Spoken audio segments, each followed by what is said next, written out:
देखिए बल्लेबाजों पर रहते हमेशा हावी, तभी तो नाम है शिवम हावी। अगर आप मेगा ऑक्शन आता है और आपकी फेवरेट टीम कौन सी, आप किस फ्रेंचाइजी के साथ जुड़ना चाहेंगे? हमेशा हंसाते रहते हैं ड्रेसिंग रूम में। वो एक ही है केकेआर में। रोहित और विराट से कोई बात हुई है आपकी अभी हाल ही में? हाँ, मतलब मैं उनसे। रोहित किस टीम में जाएंगे, ये बड़ा एक सवाल बना हुआ है। आपको क्या लगता है, क्या मुंबई के लिए रहेंगे या फिर किसी और फ्रेंचाइजी में जा सकते हैं? T20 का बेस्ट ओपनर कौन, रोहित या विराट? अच्छा, इंडिया में पेसर एक से बढ़कर एक आए और कुछ ऐसे भी हुए जो पहले मैच में ही दिल जीत लेते हैं। और हमारे साथ देखिए शिवम मावी हैं, ऐसे क्रिकेटर हैं जिन्होंने डेब्यू मैच में ही एक नहीं, दो नहीं, बल्कि 4 विकेट निकाले। शिवम, सबसे पहले तो बहुत बहुत स्वागत है आपका न्यूज नेशन पर। Thank you. और जब आप IPL खेले, फिर इंडियन टीम में आए, मतलब हर किसी का ये सपना होता है कि यार मैं इंडिया के लिए खेलूं, लेकिन पहले मैच में ही 4 विकेट लेना, आई थिंक तो ड्रीम कम ट्रू वाली बात है। हाँ, ड्रीम कम ट्रू था, क्योंकि एक तो इंडिया खेल रहा हूँ और ऊपर से मतलब मेरा फर्स्ट मैच है, डेब्यू मैच है, तो बहुत अच्छा लगा था जब मतलब मैंने 4 विकेट निकाले। और आप देखिए यूपी से आते हैं और यूपी से बड़े बड़े क्रिकेटर आए और इनफैक्ट बॉलर भी आए, जैसे RP सिंह है, प्रवीण कुमार हैं। और जब इन्होंने तहलका मचाया गेंदबाजी से और उसके बाद फिर आप आए, पहली बार आपको कब लगा कि यार मैं ना पहले आप बैट्समैन बनना चाहते थे, इनफैक्ट आपने बैटिंग से स्टार्ट किया था, बाद में बॉलर बने, तो कब ऐसे आया कि यार मैं भी क्रिकेट खेल सकता हूँ इंडिया के लिए? कब ऐसे आया, अंदर से आता ना कई बार कि यार मैं तो ये कर सकता हूँ, जो विल पावर होती है? बेसिकली जब 14 खेल रहा था तब तो नहीं लगा था कि मैं मतलब कुछ पता नहीं था, बट जैसे खेलता गया फिर समझ आने लगी कि हाँ मतलब ऐसे ऐसे प्रोसेस रहता है और ऐसे खेल सकते हैं। तो बिलीव था जब मैं 19 खेला कि हाँ मैं अब कंट्री के लिए खेल सकता हूँ, क्योंकि अच्छे पेस पे डाल रहा था और अच्छा करते आ रहा था मैं अपने स्टेट। जब मैं स्टेट खेल रहा था और फिर इंडिया के टूर्स किए, फिर वर्ल्ड कप खेला, तो तब लगा कि हाँ मैं अब कंट्री के लिए खेल सकता हूँ। तो फिर मैंने मतलब रेगुलर प्रोसेस मेरा और अच्छा कर दिया जो मैं पहले कर रहा था, तब मेरे को फिर बिलीव होने लगा कि हाँ मैं खेल सकता हूँ। अच्छा, मेरठ के थोड़ी सी दूर अगर आप जाओगे, 20 किलोमीटर का फासला है, वहीं आपका गांव भी है इनफैक्ट, और आपने लेदर बॉल से बड़ी प्रैक्टिस की है वहाँ पर, और कहते हैं मेहनत रंग लाती है। और जब आप वहाँ खेल रहे थे और उसके बाद फिर टीम इंडिया में सिलेक्शन हुआ आपका अंडर 19 में, वो वाली फीलिंग कैसी थी? फर्स्ट टाइम कब आपके पास कॉल आया था? मेरे को कॉल आया था, मैं गांव में था क्योंकि स्टेट खेल के गया था और इतना मतलब ये नहीं था कि मैं इंडिया में मतलब सेलेक्ट हो जाऊंगा। तो एकदम से वहाँ पे कॉल आया, तो फर्स्ट टाइम तो मेरे को लगा अरे मतलब एकदम से लगा कि मतलब कहाँ, उन्होंने बोला कि मेरे को फ़ोन पे कि BCCI से बात कर रहे हैं, तो मेरे को लगा मेरे को एकदम से कैसे मतलब कॉल कैसे आया, क्योंकि ऑलरेडी जो मेरे को लग नहीं रहा था, क्योंकि टूर्स ऑलरेडी जो कर चुके थे काफ़ी प्लेयर्स मेरे से पहले, एशिया कप खेले थे और कुछ टूर्स थे, बट उनको एक रिक्वायरमेंट थी कोई मतलब एक बॉलिंग ऑलराउंडर हो जो बहुत अच्छे पेस पे डाल रहा हो। तो उन्होंने इस बेसिस पे मैं परफॉर्म कर रहा था जो स्टेट में, उन्होंने फिर मेरे को कॉल अप किया उस टाइम। तो फिर एकदम मेरे को बहुत अच्छा लगा जब मैं गाँव में था। तो फिर मैं आया, फिर बैंगलोर गया, फिर वहाँ पे कैंप वगैरह था वो ज्वाइन किया, उसके बाद फिर मैंने टीम ज्वाइन की। टीम ज्वाइन की, और आपने इनफैक्ट चैंपियन बनाने में आपका बड़ा वाइटल रोल रहा था, क्योंकि अगर आप देखें हाईएस्ट विकेट टेकर की बात करें तो आप इनफैक्ट सेकंड विकेट टेकर थे, अगर if I am not wrong, because आपने, और देखिए बल्लेबाजों पर रहते हमेशा हावी, तभी तो नाम है शिवम हावी। आप हमेशा ऐसे तंग करते हैं क्योंकि आपका जो गेंद है एक टप्पा पड़े गेंद करते हैं, बड़ी पूरी सटीक लाइन और लेंथ पर। तो आपने अगर देखे प्रैक्टिस में जो गेंदबाजी करते तो हम देखते हैं बहुत सारे नेट्स लगे होते हैं, सो वहाँ पर भी देखा था आपका। लेकिन अंडर 19 में जब आप न्यूजीलैंड खेल रहे थे और वहाँ पर एक बड़ा मजेदार इंसिडेंट हुआ था कि जब आप पाकिस्तान के साथ मैच था आपका, और IPL का ऑक्शन भी था उसी समय, और आपके नोटिफिकेशन आया था, वो वाला बताइए। हाँ, वो सेमीफाइनल था पाकिस्तान से नेक्स्ट डे, और उस टाइम ऑक्शन यहाँ पे था, तो वहाँ का डिफरेंट टाइम था। तो टाइम मेरे को इंडियन टाइमिंग याद नहीं है, बट ऑक्शन का मतलब उस टाइम मेरा था, शुभमन और कमलेश नागरकोटी का हो चुका था, तो उनको कोई प्रॉब्लम नहीं थी। मेरा उसी टाइम था क्योंकि इम्पोर्टेंट मीटिंग थी, तो अभय शर्मा सर थे वहाँ पे, उन्होंने एकदम, मैं मतलब ऐसे देख रहा था फोन, तो मैंने बताया था अपने फ्रेंड्स को कि बता देना, तो उन्होंने देख लिया एकदम। तो साइलेंट क्योंकि ऑब्वियसली एक्साइटमेंट होती है, क्योंकि फर्स्ट टाइम था, और तो उन्होंने फिर बोला कि सब लोग साइड में रख दो, और फिर भी मैंने ऐसे करके रखा और मैं नोटिफिकेशन देख रहा था वहां से। मैंने उनको बोल दिया था कि मेरे को बताते रहना हर उस पे। तो ये बहुत फनी इंसिडेंट था। और फिर KKR में गए आप, और KKR देखिए वैसे देखा जाए तो भाई IPL 2024 की भी चैंपियन बनी है वो टीम, और उसमें गौतम गंभीर हेड कोच भी थे इनफैक्ट अगर आप देखें, और मेंटोर का उन्होंने जो काम किया वो आउटस्टैंडिंग रहा था। और इस KKR में देखें तो भाई शाहरुख खान एक ऐसे इस टीम के ओनर हैं, और आप शाहरुख से जब मिले फर्स्ट टाइम, कैसा इंटरेक्शन था उनके साथ? एक तो फर्स्ट टाइम मैं बहुत एक्साइटेड था उनसे मिलने के लिए, और मतलब मैंने सुना ही था, फिर मैं जब वहाँ पे गया कि कभी ऐसे प्रेशराइज नहीं करते किसी को भी। और हमारा सेकंड मैच था अगेंस्ट सीएसके, मैं और शुभमन दोनों ही नहीं खेल रहे थे, तो हम लोग वो मैच हार गए थे और हम लोग मतलब बहुत सैड ऐसे करके बैठे हुए थे। तो वो जब मैच खत्म हुआ उसके बाद वो ड्रेसिंग रूम में आए, तो मतलब ऐसे करके बोलते कि तुम लोग परेशान क्यों, हार जीत तो चलती रहती है, तुम्हारा मतलब खुश होना बहुत जरूरी है, क्या हो गया, हार जीत है, जो क्या मतलब हार में क्या हुआ है वो देखो और फिर नेक्स्ट मैच में मूव ऑन करो। तो मतलब बहुत अच्छा लगा उस टाइम, अगर कोई ओनर ऐसे आके बोल दे तो एकदम पॉजिटिव हो जाता है बंदा कि अच्छा मतलब कुछ यहाँ पे नेगेटिव है ही नहीं कुछ, तो सब लोग मतलब सपोर्ट कर रहे हैं, तो काफी अच्छा माहौल रहता है। तभी ऐसा नहीं है कि मतलब जो टीम चैंपियन होती है उसका यही रीजन होता है कि वो चैंपियन होती है, तो कुछ ना कुछ ये पॉजिटिव होता है कि कोई ना कोई तुम्हें सपोर्ट कर रहा है, तो ऑनर करे तो इससे बड़ी बात ही नहीं हुई। कभी फोन कॉल पे बात भी हुई है ना, एक दो बार कभी आए? हाँ मतलब जब मेगा ऑक्शन था उससे पहले बात हुई थी, जब हम दुबई में थे, मैं एयरपोर्ट पे था, उनका कॉल आया, तो फिर मेरी बात हुई थी कि मतलब देखेंगे मेगा ऑक्शन है, मतलब पक्का जाएंगे, जो हमारे पुराने प्लेयर्स हैं सारे उनके लिए हम जाएंगे, और उन्होंने लिया भी था फिर नेक्स्ट उसमें। और आपने मेगा ऑक्शन की बात की, इस वक्त काफ़ी हॉट टॉपिक है और इस बार का जो मेगा ऑक्शन होना है इस पे हर किसी की दिलचस्पी है, बिकॉज अगर आप देखें तो ये जो मेगा ऑक्शन है इसमें कई टीमों खिलाड़ी बदलेंगे, कैप्टन बदलेंगे, और आप अगर देखा जाए पहले आप केकेआर में खेले लगातार कंसिस्टेंट, और कुछ इंजरीज भी इनफैक्ट आपको हुई, लेकिन उसके बाद आप गुजरात टाइटंस में आए। इस बार अगर आप मेगा ऑक्शन आता है और आपकी फेवरेट टीम कौन सी, आप किस फ्रेंचाइजी के साथ जुड़ना चाहेंगे? फेवरेट टीम तो मतलब केकेआर और मेरी सीएसके है बेसिकली। मतलब सीएसके को मैं पहले से ही फॉलो करते आया हूँ, जब से धोनी भाई स्टार्ट किया था उन्होंने खेलना, तब से ही मतलब फेवरेट थी। और केकेआर फिर मतलब वहाँ से खेला हूँ, तो एक मतलब एक टच वो रहता है कि मतलब मैं उससे, अब मेरी एक्स टीम है वो, तो उससे यही है कि मैं दोबारा खेलूँ, तो मेरी यही दो ही टीम है जिनके लिए मैं खेलना पसंद करूँगा। केकेआर में कोई ऐसा प्लेयर जो आपका फेवरेट रहा हो, यार आपको लगता हो कि यार ये इनसे बड़ा कुछ सीखने को मिलता है? कुछ क्रिकेटर ऐसे होते हैं जिससे लगता है कि यार ये इनके पास बैठे ना, तो अगर आधे घंटे का टाइम मिले तो लगता है कि यूनिवर्सिटी में हमने एग्जाम पास कर लिया। कोई ऐसा कोई क्रिकेटर हो जिससे आपने बहुत कुछ सीखने को मिला हो? एक तो उस टाइम इयान मोगन थे और डीके भाई ये थे, और रसल और नारायण से बहुत सीखने को मिलता है, क्योंकि कंसिस्टेंट इतने साल करना बहुत डिफिकल्ट होता है, तो उनसे ये चीज़ मेरे को काफ़ी चीज़ सीखने को मिली, कुछ बैटिंग में, कुछ बॉलिंग में, और कैसे प्लान किया जाता है वो सब में, मतलब उन्होंने काफ़ी हेल्प करी है, तो उनसे काफ़ी सीखा मैंने उस टाइम। और कुछ क्रिकेटर बड़े फनी हैं, इनफैक्ट अगर आप देखें कि केकेआर में चाहे रसल की बात करें, रिंकू की बात करें, सबसे मज़ेदार कैरेक्टर किसकी खिलाड़ी का जो आपको लगता है कि हमेशा हंसाते रहते हैं ड्रेसिंग रूम में? वो एक ही है केकेआर में, रिंकू सिंह। सब मतलब ऐसा रहता है कि माहौल कहीं भी जा रहा है वो हंसाते हुए जा रहा है। अच्छा। तो सब उनको मतलब अपने कोशिश करते हैं कि हमारे पास ही रहे वो। पास ही रहे, लेकिन केकेआर भी बड़ी दमदार टीम है और बैक टू बैक जिस कंसिस्टेंट परफॉर्मेंस करती है। और लेकिन एक टीम और है मुंबई इंडियंस। अब वो ऐसी टीम है भाई, वो 5 बार के चैंपियन है, लेकिन रोहित शर्मा कैप्टनसी से हटाए गए, इस बार फिर मेगा ऑक्शन आने वाला। और मावी भाई बहुत सारे लोग इस वक्त पूछ रहे हैं कि यार रोहित किस टीम में जाएंगे, ये बड़ा एक सवाल बना हुआ है। आपको क्या लगता है, क्या मुंबई के लिए रहेंगे या फिर किसी और फ्रेंचाइजी में जा सकते हैं? नहीं, ये तो बोलना मुश्किल है, उनके ऊपर डिपेंड करता है, क्योंकि जहाँ पे भी मतलब पता नहीं है वहाँ से जाएंगे नहीं जाएंगे, शायद मुंबई के लिए ही खेले, बट ये तो देखने वाली बात रहेगी कि मेगा ऑक्शन में क्या होता है, वो अभी से नहीं बता सकते कुछ भी ऐसे। लेकिन मेगा ऑक्शन बड़ा एक्साइटिंग रहता है दोस्तों, क्योंकि उसमें कई बार लगता है कि यार ये टीम हो सकता है कुछ ऐसे प्लेयर को ले ले, और कई बार हमने देखा कि एक गेंदबाज ना पूरा मैच का रुख पलट देता है। और जैसे आपने 4-4 विकेट्स निकाले थे इंडिया के लिए जब आप खेले, तो वहाँ भी आपने 4 विकेट निकाले। और मुझे याद आता है एक मैच आरआर के साथ भी आपने, in fact man of the match बने थे आप, और आरआर के आपने 4 विकेट्स निकाले थे। ऊपर से ही पूरी उसी समय बैटिंग खत्म कर दी थी आपने, ऊपर से उसमें बड़े बड़े विकेट्स थे। और अब अगर आप आईपीएल खेलेंगे ये वाला सीजन, तो अगर 1 या 2 ऐसे प्लेयर देखा जाए कि यार इनका विकेट मिल जाए ना, तो फिर बल्ले बल्ले। जैसे आपको सबसे ज्यादा खुशी किस विकेट की होगी, अगर आप रोहित, विराट या किसी और?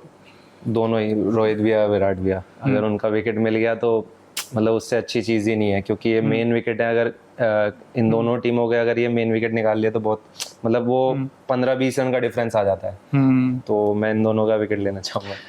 आपके फेवरेट गेंदबाज कौन है अगर इंडिया में पूछा जाए? क्योंकि हर एक गेंदबाज सीखता बहुत है कि यार मेरा Zaheer Khan left armour pacer हैं, और उसके बाद जो रिवर्स स्विंग कराते थे उसके बाद शायद खत्म सा हो गया है कल्चर। अब बुमराह आए हैं, बुमराह में वो आर्ट है अगर आप देखें, लेकिन ये ऐसा पेसर जो आपको लगता है कि यार मेरा ये फेवरेट है? मैं 2 को फॉलो करता हूँ इंडियंस में, तो मोहम्मद शामी और जसप्रीत बुमराह। मतलब आपने देखा होगा रिवर्स स्विंग की, आपने जैसे बात की, तो इन दोनों को देखा होगा रिवर्स स्विंग जब ये इस टाइम डालते हैं तो बहुत डिफिकल्ट हो जाता है, जबकि आजकल रिवर्स स्विंग मिलती नहीं है। जैसे आपने देखा होगा सलाइवा नहीं लगा सकते, स्वेट लेदर को खराब करता है, तो मतलब कमांडेबल है इस उसमें भी वो रिवर्स स्विंग प्राप्त कर रहे हैं। ये बहुत डिफिकल्ट चीज होती है, क्योंकि मैं भी बॉलर तो मेरे को चीजें पता है, क्योंकि रणजी वगैरह में जब खेलते हैं हम टेस्ट मैच, इतना इजी नहीं होता रिवर्स स्विंग पाना, तो वो मतलब उस लाइन लेंथ से और इतना रिवर्स स्विंग कराना बहुत डिफिकल्ट होता है। तो मैं उनसे जब भी मिलता हूँ तो यही चीजें कोशिश करता हूँ कि क्या क्या सीखा जाए, क्या क्या उनसे मतलब जो मेरी करियर में हेल्प करे।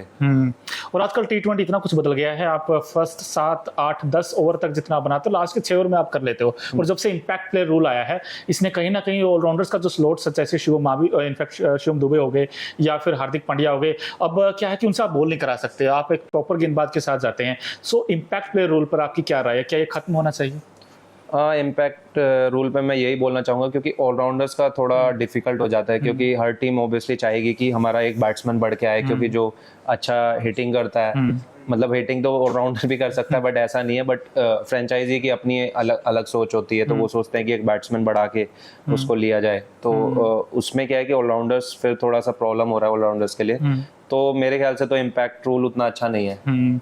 और जैसे लास्ट के जो 4 ओवर होते हैं ना 16 से 20 में बड़े मैचेस बदल जाते हैं, और आपने देखा भी होगा दोस्तों कि गेंदबाज के लिए बड़ा मुश्किल हो जाता है कि यार कैसे बचें, क्योंकि वहाँ पे देखिए रसल बैटिंग करते हैं भाई, डेंजर फिनिशर क्लासन आजकल ऐसे शॉट्स मारते हैं कि वो उनके हाई शॉट ऑफ रेंज है, कहीं भी गेंद फेंक लो वहीं छक्का लगता है। आप कैसे बचते हो जब आपको पता चलता है कि सामने MS धोनी है, सामने हार्दिक पांड्या हैं उस तरीके के बैट्समैन हैं, तो आप बचने के लिए क्या करते हो? क्या वो ऐसी चीज़ है जो आप बाकी गेंदबाज भी लगता आप बचते होंगे? मेन एग्जीक्यूशन है। अगर आपने सोचा कि फर्स्ट तो प्लान है, फिर एग्जीक्यूशन है, अगर बट एग्जीक्यूट करने के लिए वो पहले प्रेशर हटाना पड़ता है कि फुल फोकस करना पड़ता है उस टाइम पे, तो वही चीज़ बहुत डिफिकल्ट होती है।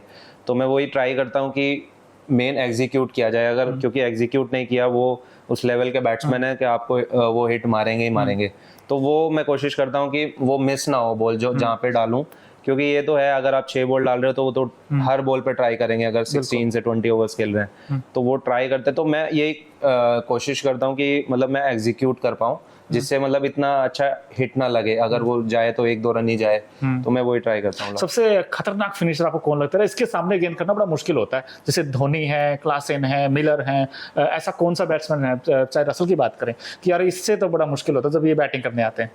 मेरे को 2 ही लगे, MS धोनी और रसल, जो मतलब कोई भी बॉल मार सकते हैं। अच्छा, रोहित और विराट से कभी बात हुई है आपकी, अभी हाल ही में हुई हो या जब आप IPL खेलते तब हुई हो? हाँ, मतलब मैं उनसे जब भी मिलता हूँ नॉर्मली मैं बात करता हूँ, क्योंकि बहुत अच्छे से जानते हैं चीज़ें, शेयर करते हैं भैया, मतलब जब भी मैं मिलता हूँ उनसे कि मतलब क्या चल रहा है, कैसा चल रहा है, तो वो मेरे को हेल्प करते हैं जब भी मैं उनसे मिल पाता हूँ। कोई ऐसी चीज़ बताई हो जो आपने पूछा कि यार विराट या रोहित ने, कई बार रहता है ना गुरु मंत्र कुछ दे देते हैं, ऐसे कुछ टिप्स मिली हो, या रोहित तो वैसे भी बड़े फन लविंग आए हैं, तो कभी आपने मिले हो उनसे, कुछ ऐसा बोलो? नहीं, वो मेरे को यही बताते हैं कि फिटनेस पे ही हमेशा ध्यान रखना, क्योंकि एज अ फास्ट बॉलर आपको वही मेंटेन करके चलना है, और जितना फिटनेस लेवल अच्छा बढ़ा सकता है उतना अच्छा कैरियर के लिए बेस्ट हो जाता है, तो वही चीज़ उन्होंने मेरे को बताई थी। और शिवम भाई, अभी आपका फोकस किस पर है, क्योंकि मेगा ऑक्शन भी आने वाला है और अगले महीने अक्टूबर में इनफैक्ट रणजी ट्रॉफी आने वाली है डोमेस्टिक क्रिकेट, तो अभी आपका फोकस किस तरफ है? मेरा फोकस यही है कि जैसे मेरे लास्ट मतलब इंजरी थी 7-8 महीने से, तो मेरा यही फोकस था कि मैं अच्छे से अपने, क्योंकि अब डबल मेरे को मैनेज करना पड़ता है बॉडी का, जब विद इन 2-3 महीने जो इंजरी के बाद के होते हैं वो बहुत इंपॉर्टेंट होते हैं, तो मैं उस पर ही फोकस कर रहा हूँ कि अपने, अब जैसे मैंने अभी लीग खेली है तो सब अच्छा गया, मैनेज किया सब, तो अब रणजी ट्रॉफी की प्रिपरेशन कर रहा हूँ, जो जितने भी ओवर्स वहाँ पे डालने पड़ते हैं यहाँ पे थोड़ा प्रैक्टिस कर रहा हूँ, तो यही फोकस रहेगा कि मैं ये फुल सीज़न खेलूँ। बाकी देखते हैं, मेगा ऑक्शन है बट मैं उस पर बहुत ज़्यादा ध्यान नहीं दे रहा, मेरे जो मैचेस हैं मैच बाय मैच में ध्यान देता हूँ। जैसे पहले क्या था कि फुल ऐसे देखता था, अच्छा इतना बड़ा सीजन है, बट अभी क्या करता हूँ, मैच बाय मैच देखता हूँ, चाहे वो कोई सा भी मैच हो, मेरे लिए सारे मैच इंपॉर्टेंट हैं, तो मैं वही देखता हूँ कि इनमें एक एक मैच में फोकस किया जाए और में परफॉर्म किया जाए। बिल्कुल। अच्छा, एक लास्ट सवाल आपसे ये है कि जब आपके लिए एक बड़ा दिन कौन सा, जब आपने IPL में मेगा ऑक्शन आपका नाम आया वो बड़ा दिन था, या फिर आपको टीम इंडिया में जब खेलने का मौका मिला, और पहले किसको पता चला, पिता को, आपको या मम्मी को? मेरे को ही पता चला था, जैसे टीम आई थी तो मैंने एकदम देखा, तो फिर मैंने पहले टीममेट्स को बताया और तुरंत फिर फ़ोन घर पे किया मैंने, तो बहुत अच्छा लगा था। और और ओबियसली मतलब कंट्री के लिए खेलना बहुत बड़ी बात होती है, तो जब कंट्री ज़्यादा इम्पोर्टेंट है तो इसलिए मेरे को जब मैं इंडिया खेला वो ज़्यादा इम्पोर्टेंट था मेरे लिए। मतलब आईपीएल तो हर साल आता है और कंट्री के लिए खेलना मतलब इतना इजी नहीं होता, क्योंकि इंडिया में 20 करोड़ लोग खेल रहे हैं और आपको चांस मिलना तो बहुत अच्छी बात। बिल्कुल। और हार्दिक पांड्या ऐसे कैप्टन हैं, इनफैक्ट अगर आप देखें T20 में इंडिया के लिए कैप्टनशिप की और आप उनके अंडर भी इनफैक्ट थे। हार्दिक पांड्या कैसा नेचर है? हाँ, बहुत अच्छा नेचर है। मतलब जब मैं खेला था अपना, मैं डेब्यू किया था तो उन्होंने मतलब सपोर्ट किया था कि तू खुल के डाल, जैसे डोमेस्टिक में डालते आया, आईपीएल में डालते आया, वैसे ही खुल के डाल। तो उन्होंने उस टाइम मेरे को सपोर्ट किया था जब। शिवम भाई, अगर 2-3 सवाल ऐसे पूछे जाएं और इनफैक्ट व्यूवर्स भी पूछते हैं कि अगर आपको ओपनिंग पेयर देखा जाए इंडिया का ऑल टाइम, आपको कौन लगता है उसमें? जैसे सचिन सहवाग भी थे, उसके बाद दादा ने इनफैक्ट ओपन किया, और अभी अगर आप देखोगे हाल ही में तो ये शुभमन गिल, रोहित भी ओपन करते हैं, जायसवाल भी। आपका ओपनिंग बेस्ट प्लेयर कौन है? मुझे तो सचिन तेंदुलकर और वीरेंद्र सहवाग। वो गोल्डन मतलब एरा वो था ना? गोल्डन एरा था। मतलब उस फेज में उन्होंने इतने मतलब ज्यादा रन बनाए हैं ओपनिंग पेयर में, जब बॉलर्स हावी होते थे। और अभी तो मतलब थोड़ा सा बैट्समैन के लिए थोड़ा इजी हो गया। मतलब इजी कुछ नहीं है, बट पहले आप देखोगे तो उस टाइम डिफिकल्ट होता था, क्योंकि ऑलमोस्ट 145 प्लस बॉलर होते थे सारे। मतलब जो हर टीम में 4 अगर फास्ट बॉलर खेल रहे हैं तो 2 से 3 तेज होते ही थे। तो उस टाइम पे और रूल्स भी ऐसे थे, मतलब बॉलर्स को फेवर करते थे। बट अभी थोड़ा रूल्स मतलब थोड़ा डिफिकल्ट है बॉलर के लिए, तो बैट्समैन के लिए उस टाइम पे डिफिकल्ट था। उस एरा में रन बनाना तो बहुत डिफिकल्ट था। मतलब वो भी नया बॉल से और 145 प्लस कोई भी बॉलर डाल रहा है तो डिफिकल्ट था उस टाइम। तो मेरे बेस्ट वीरेंद्र सहवाग और सचिन तेंदुलकर। अच्छा, बेस्ट कैप्टन आपको कौन लगता है? फेवरेट की बात कर रहे हैं। बेस्ट तो देखिए दादा भी इनफैक्ट अपना अपना है, कपिल देव हैं, दादा हैं, धोनी हैं, विराट हैं, रोहित है। आपका बेस्ट कैप्टन कौन लगता है आपको वनडे फॉर्मेट में? वनडे फॉर्मेट में मेरे को रोहित भाई, क्योंकि आपने देखा होगा कि जो वो चेंजेस करते हैं, मतलब वो कमांडेबल है। मतलब जब भी आते हैं किसी बॉलर को लाते हैं तो वही विकेट ले लेता है। क्यों? क्योंकि उनको पता है ये इस लेवल, मतलब ये बैट्समैन खेल रहा है, उसका ये प्रॉब्लम है, तो मेरा ये बॉलर उसको आउट कर सकता है। तो वो जैसे ही लाते हैं वो विकेट निकाल लेते हैं। आपने देखा भी होगा, जैसे अब मतलब आपने वनडे की बात की, बट मैं बोलना चाहूंगा कि क्योंकि रिसेंटली T20 मैच था जब वर्ल्ड कप था, 30 आउट ऑफ 30 चाहिए थे और 30 बॉल्स में 30, तो कहाँ से देखो वो मैच निकाला। तो मतलब ये इतना इजी चीज नहीं है। मतलब कैप्टनसी जितना उनका वो अपनी कैप्टनसी को दिखाते हैं कि इतना इजी है, बट बहुत डिफिकल्ट है। T20 का बेस्ट ओपनर कौन, रोहित या विराट? आईपीएल की बात करूँ, रोहित शर्मा। T20 का बेस्ट बॉलर कौन? जसप्रीत बुमराह। T20 के स्पिनर पूछा जाए, कुलदीप यादव भी हैं, इनफैक्ट युजी चाहल भी हैं। कुलदीप वर्सेस युजी अच्छा कॉन्टेस्ट है इनफैक्ट हमने देखा, लेकिन कुलदीप हमेशा आगे रहते हैं। क्या रीजन लगता है आपको, और दोनों में से बेस्ट कौन है? नॉर्मली स्पिनर दोनों ही हैं, बट केडी भाई मेरे को ऐसा लगता है कुलदीप भाई इसलिए खेलते हैं क्योंकि चाइना मैन है, तो दोनों तरफ वो डाल सकते हैं, और राइटी नॉर्मली ज़्यादा प्लेयर्स होते हैं कंपेयर टू लेफ्टी, तो इसलिए मतलब उनके पास ज़्यादा चाइना मैन है। तो मुझे ऐसा ही लगता है। और आपने रिसेंट टाइम में देखा भी होगा, वो रेगुलर इसलिए खेल रहे हैं। पहले वो थोड़ा सा टॉसअप करते थे, बट अभी उन्होंने थोड़ा सा पेस तेज किया है, उस वजह से बैट्समैन को बहुत प्रॉब्लम होने लगी है। तो कभी भी उनका गूगली चेक नहीं होता, फ्लिपर चेक नहीं होता, तो इसलिए भी उनको थोड़ा सा मतलब वो सारे मैचेस जो खेलते आ रहे हैं उनको शायद वो चीज़ का उन्हें रिवॉर्ड दिया गया है कि मतलब वो उन्होंने जो मेहनत करी है उस चीज़ पे वर्क किया है, तो वो चीज़, और वो विकेट्स भी निकाल रहे हैं रेगुलर बेसिस पे, तो इसीलिए उन्हें शायद ज़्यादा। अच्छा शिवम भाई, हम वनडे वर्ल्ड कप के भी चैंपियन हैं, हम T20 के भी चैंपियन हैं, हमने चैंपियंस ट्रॉफी भी जीती है, बट WTC नहीं जीता अब तक। और WTC से पहले एक बॉर्डर का उसका ट्रॉफी आएगी। क्या प्रेडिक्शन इस बार आपके, कितना इंडिया, क्योंकि वहाँ से भी बयान आ रहे हैं, चाहे रिकी पॉन्टिंग हो, बड़े बड़े क्रिकेटर कह रहे हैं कि यार हम इंडिया को धो देंगे, बट अब तो आई थिंक वो टाइम चला गया। अब तो इंडिया का पेस अटैक बहुत अच्छा हो गया है, बैटिंग अच्छी हो गई है। क्या प्रेडिक्शन मार रहे हैं BGT में? नहीं, मेरे को लगता है कि इस बार इंडिया ही जीतेगी, और अपने वर्ल्ड टेस्ट रहेगा आई थिंक 3-1। 3-1 मतलब एक ड्रॉ हो जाएगा? नहीं, टोटल 5 मैचेस है ना इस सीरीज में, 5 मैचेस, तो मुझे लग रहा है इंडिया 3 जीतेगा और 1 ऑस्ट्रेलिया। और WTC सर्कल इस बार आ गया, तीसरा सर्कल हम खेल रहे हैं इस बार, तो पक्का है ना रोहित की कैप्टनसी में? हाँ, इस बार क्योंकि मतलब लास्ट ईयर जब वो हुआ था वर्ल्ड टेस्ट चैंपियनशिप, तो आप देखोगे अनफॉर्चुनेट था एकदम से कैप्टन मतलब जसप्रीत भाई को बनाया था, तो डिफिकल्ट होता है एकदम नई कैप्टनशिप में एकदम जीतना। तो इस बार अगर फुल टाइम रहेंगे उस टाइम रोहित भाई, तो हम लोग जीतेंगे। जीतेंगे। Thank you so much Shivam भाई, Thank आप न्यूज नेशन से जुड़े और आपने बड़े दिल से बात की, और जो दिल से बात करे बड़ी पसंद भी आती है इनफैक्ट। लेकिन आप में जिगरा तो है जब आप बॉल करते हो, क्योंकि किसी भी गेंदबाज के लिए, तेज गेंदबाज के लिए भाई जिगरा चाहिए, और आपके पास वो जिगरा हमें दिखा है। आई होप आप इंजरी के ऊपर भी काम करेंगे शायद, और बेस्ट फ्यूचर के लिए आपको बहुत सारी विशेष, क्योंकि अब अगले सीजन आप खेलोगे जिस फ्रेंचाइजी में जाए, आई थिंक जैसे आपने पहले काम किया था, जैसा नाम वैसा ही आप काम भी करेंगे। न्यूज नेशन अब व्हाट्सएप पर खबरों के ताजा अपडेट के लिए न्यूज नेशन के इस क्यूआर कोड को स्कैन करें।